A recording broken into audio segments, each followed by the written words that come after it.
지금 현재 이재명의 충격 발언 난리가 났습니다.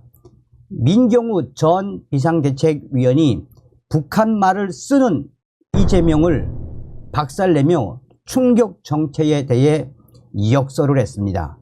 이재명, 너 누구니? 정성산TV 좋아요, 구독, 알림은 큰 힘이 되겠습니다. 자, 민경우 전 비대위원이 정말 이재명은 누구일까? 이재명 발언, 한민전 북한 방송 듣는 듯, 선대들은 선대 수령에서 나온 북한말, 아주 순도 높은 주사파가 쓰는 사투리, 주체사상 끌어들인 계보위, 어떤 인물이 있나? 나는 주사파를 소개하는 과정에서 빠짐없이 한민전, 한국, 민족, 민주조선 방송에 대해 말하는 편입니다.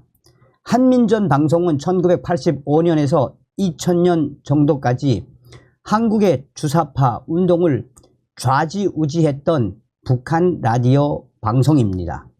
이 방송이 평양 방송과 결정적으로 달랐던 점은 깨끗한 서울 말로 방송을 한다는 점입니다. 방송은 마지막에 힘을 주어 이렇게 끝을 맺었습니다. 여기는 서울입니다.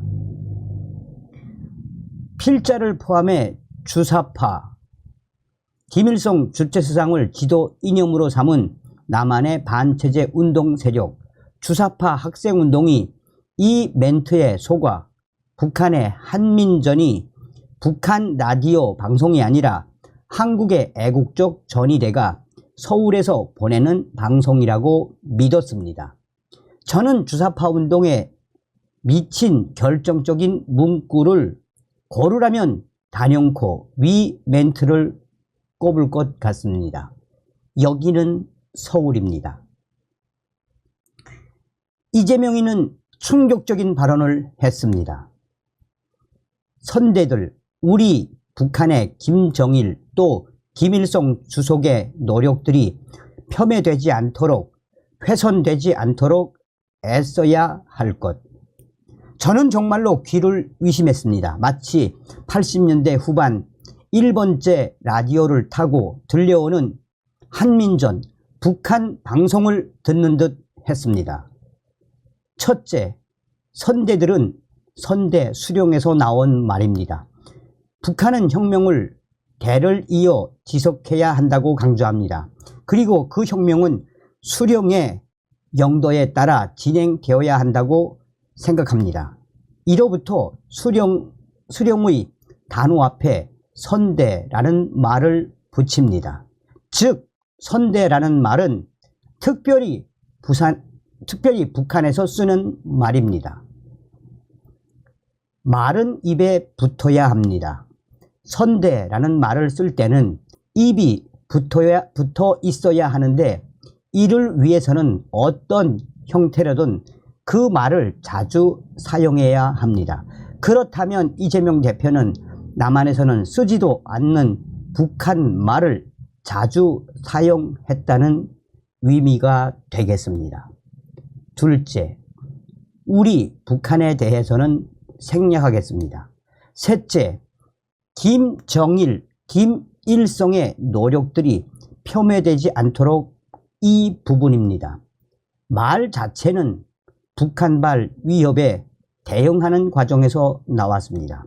그런데 이재명의 충격적인 김정일, 김일성의 노력이란 일부 평론가들이 말하듯이 6.15 선언이나 금강산 개성공단 등과 같은 평화적 노력에 관해 쓰는 말이 아닙니다. 북한에서 김정일, 김일성의 노력이란 북한이 핵과 미사일을 보유하고 이를 통해 북한만이 아니라 한반도 전체의 안위를 보장한다는 의미입니다. 따라서 김정일, 김일성 주석의 노력이란 북한의 핵 보유를 정당화하는 개념을 이재명이가 말한 겁니다. 필자는 1986년에서 2012년까지 전면적 또는 부분적으로 주사파였습니다. 그리고 남은 기간도 운동권과 주사파에 관심을 두고 그들의 말과 언어, 습속을 잘 아는 편입니다.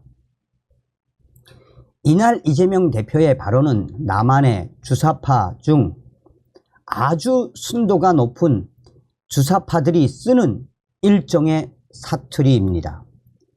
앞에서 북한의 한민전 방송에서 중요했던 것은 반미 조국통일운동에 대한 그들의 주장이 아니라 깨끗한 서울 말과 여기는 서울입니다 라는 멘트였습니다.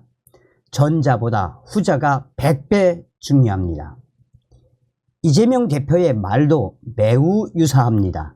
평화나 핵, 미사일 등은 그런 대로 넘어가면 됩니다. 문제는 그런 주장을 왜 북한식 발음과 단어의 시로 전달하는가입니다. 보수 일각에서는 이재명 대표를 운동권, 경기, 동부와 주사파와 연관지어 설명하곤 합니다. 저는 그럴 때마다 그런 주장이 근거가 없거나 오보라고 반응하곤 했습니다. 전자는 여전히 유효할 수 있습니다. 반면 이재명 대표의 충격적인 발언에 비추어 보면 후자에 대해서는 무언가 해명이 필요한 상황이 되었습니다. 정말 어떤 사람일까요? 2017년 발간된 이재명 대표의 자서전 이재명은 합니다에는 이런 구절이 있습니다. 이재명 대표는 자서전에서 이영진 중앙대 법대 82학번 이영진과의 인연을 소개하며 나 역시 사법고시 준비만 아니었다면 그 친구와 함께 구속되었을 것이라며 영진이에게 내 목에 짐까지 얹어준 게 아닌가 하는 죄책감이 내내 나를 괴롭혔다라고 했습니다. 또 대학 1학년 때 했던 약속 또한 계속 유효하다. 제도권으로 들어가 안에서부터 부정부패의 썩은 뿌리를 잘라내고 정의를 세워 나가는 그 혁명의 대업을 완수해야만 약속도 완성되는 것이라고 덧붙였습니다. 이재명이가 대학 1학년 때 혁명을 하자고 약속했다는 것입니다. 저는 처음에는 객기 정도로 봤습니다. 84학번인 저는 1학년, 2학년 때 혁명가를 자처하며 그런 행동을 하는 것을 자주 봤습니다. 이재명 대표도 그렇다고 봤습니다. 많은 대학생들이 그렇게 생각했지만 시간이 흐르면서 점점 약화됐습니다. 반면 이재명은 전혀 다른 인물인 듯 합니다. 무엇보다 그는 2017년 대선을 앞둔 시점에 공개 출판물에 굳이 대학 1학년 때의 어이없는 맹세를 그대로 실어 놓았기 때문입니다. 당시에 주장하던 혁명, 그 혁명은 북한과 통합니다. 1980년대 초반 시점에 최대의 금기는 북한이었기 때문입니다. 그리고 이 과정에서 다른 사람들과 다른 독특한 체험을 하고 그 기억을 혁명과 함께 마음속에 묻었던 것은 아닐까요? 한국 주사파의 계보는 서울 명문대 81, 82 학번입니다. 대부분이 그렇습니다. 민혁당의 김용환이 서울대 법대 82 학번, 왕재산의 김도경 중앙대 82학번, 1심의 마이클 장 성균관대 81학번, 인천파의 거두 강희철 고려대 81학번 등등입니다. 여기서 강조하는 것은 민혁당 사건, 북한 간첩단 사건이죠. 왕재산 사건도 간첩단 사건이죠. 1심의 사건도 북한 간첩단 사건이죠. 그들은 86년대에 그들은 86년대에 1980년 5.18을 계기로 한국 사회의 최대 금기 주체 사상, 김일성의 주체 사상을 끌어들입니다. 어쩌면 이재명 대표는 이 계보 위에 있는 어떤 인물일 수 있겠다는 생각이 듭니다. 여러분들은 민경무 전 비대위원의 이 칼럼에서 무엇이 느껴지십니까? 저는 전과사범 이재명이 간첩이 아닐까라는 생각이 드는 건 기우일까요?